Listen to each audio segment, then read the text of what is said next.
आज पुन्हा महाविकास आघाडीच्या प्रमुख नेत्यांची महत्त्वाची बैठक होणार आहे। काँग्रेस कार्यालयामध्ये महाविकास आघाडीच्या नेत्यांची बैठक होणार आहे। अधिवेशनाची पुढची रणनीती ठरवण्याबाबत महाविकास आघाडीची बैठक होतीये। अधिवेशनाचा आजच्या दिवशीचे कामकाज संपल्यानंतर बैठक होणार आहे।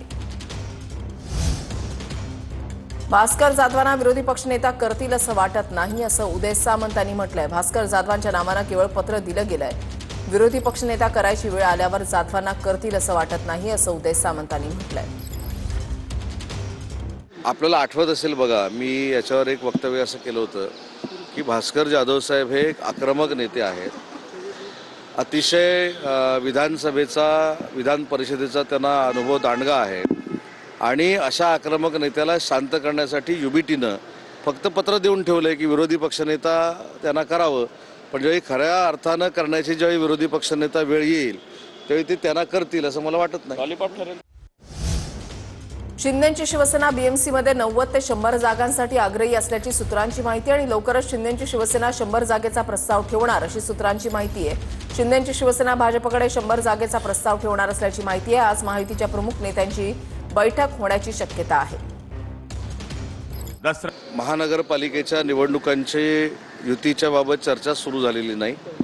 समन्वय समितीची बैठक नागपूरला देखील आमची होण्याची शक्यता आहे, परंतु एक निर्णय जो मुख्यमंत्र्यांनी आणि शिंदे साहेबांनी घेतला आहे की एकामेकाच्या पक्षातली लोक एका पक्षामध्ये घ्यायची नाहीत, तर त्याची अंमलबजावणी आम्ही करू आणि महायुतीच्याच माध्यमातून महानगरपालिकेला सामोरं जाऊ। उपमुख्यमंत्री शिंदेंनी पक्षाच्या सर्व आमदारांची बैठक बोलावलेली आहे। आज रात्री 8 वाजता शिंदे आमदारांसोबत बैठक घेणार आहेत। नागपुरातील देवगिरी निवासस्थानी रात्री बैठकीचं आयोजन करण्यात आलेलं आहे।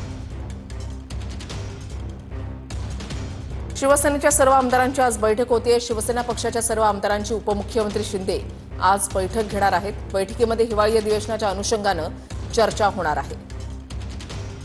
बैठकीमध्ये महायुतीच्या समन्वयाबाबतही चर्चा होणार आहे। नगर परिषद निवडणुकीनंतर पहिल्यांदाच शिवसेना आमदारांची बैठक होणार आहे। हिवाळी अधिवेशनामध्ये सर्वच दिवस सर्वच मंत्र्यांनी उपस्थित राहण्यासंदर्भात एकनाथ शिंदेंच्या सूचना आहेत। मुंबई महानगरपालिका निवडणुकीच्या पार्श्वभूमीवर बैठकीमध्ये चर्चेची शक्यता आहे।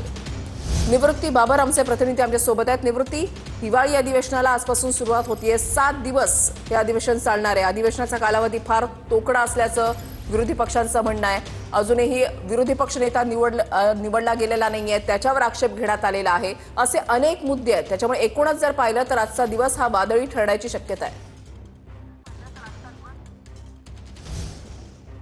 नक्कीच वृषाली, आपण पाहतोय की हिवाळी अधिवेशनाचा आजचा पहिला दिवस आहे आणि पहिल्याच दिवशी पहिला दिवस आहे तो वादळी ठरण्याची शक्यता आहे। कारण की काल आपण जर पाहिलं तर महाविकास आघाडीकडून चहा पाण्यावरती बहिष्कार टाकला आणि त्यांचं म्हणणं होतं की जे संविधानिक पद आहे, जे विरोधी पक्षनेता हे संविधानिक पद असताना देखील सरकारकडून हे संविधानिक पद जे आहे ते दिलं जात नाही, त्याच्यामुळे त्यांनी आक्षेप घेत चहा पाण्यावरती बहिष्कार टाकला होता आणि आजचा दिवस देखील विरोधी पक्ष नेत्यावरून वादळी ठरण्याची शक्यता आहे। कारण की विरोधकांकडून वारंवार विरोधी पक्ष नेत्या पदाचा जो आहे तो उल्लेख करत वारंवार सरकारवरती टीका केली जाते। मुख्यमंत्री उपमुख्यमंत्री जरी उत्तर देत असतील तरी देखील महाविकास आघाडीकडून आणि विशेषतः ठाकरेंच्या शिवसेनेकडून जे आहे ते वारंवार याबाबत आक्षेप घेतला जातोय। आज सुरुवातीला अधिवेशन सुरू होताना सकाळी 11 वाजता देखील याच विरोधी पक्ष नेत्याच्या पदावरून देखील तिन्ही महाविकास आघाडीचे जे पक्ष आहेत ते आक्रमक झालेले आपल्याला पाहायला मिळतील। त्याचसोबतच सभागृहामध्ये नक्की कशा पद्धतीने महाविकास आघाडी म्हणून भूमिका मांडली जाते हे देखील पाहणं महत्त्वाचं असेल। कारण की आजचा पहिला दिवस सुरू होत असताना सुरुवातीला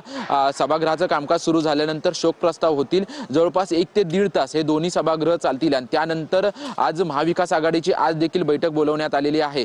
पुढील अधिवेशनाची म्हणजे जवळपास 6 ते 7 दिवस हे अधिवेशन चालणार आहे, त्यामुळे पुढील अधिवेशनाची महाविकास आघाडी म्हणून कशा पद्धतीने रणनीती असावी या संदर्भात नक्कीच धन्यवाद निवृत्ती दिलेल्या सविस्तर माहितीसाठी। पालिका निवडणुकीच्या अनुषंगानं भाजप मेळावे घेणार आहे। भाजपचे मुंबई नागरी मेळावे होणार आहेत। महायुती सरकारनं केलेल्या कामाचा माहितीपट दाखवला जाणार आहे। येत्या 15 दिवसांमध्ये मेळावे आयोजित केले जाणार आहेत। विविध क्षेत्रातील व्यावसायिक, डॉक्टर, सीए यावेळेला उपस्थित राहतील। नगर विकास विभागाकडून सायनचा 2 एकर भूखंड विहिंपला भाडेपट्ट्यावर देण्यात येणार आहे। भूखंड भाडेपट्ट्यावर देण्याचा शासन निर्णय जारी करण्यात आलाय। विहिंपला भूखंड देण्याचा शासन निर्णय 3 दिवसांपूर्वी जारी झालाय। वैद्यकीय शैक्षणिक कामांसाठी भूखंडाचा वापर होणार आहे। भूखंडासाठी 1 रकमी 9.7 कोटींचा म्हणजेच 9,70,00,000चा प्रीमियम असेल. दरवर्षी 10,186 रुपये भाडं असेल.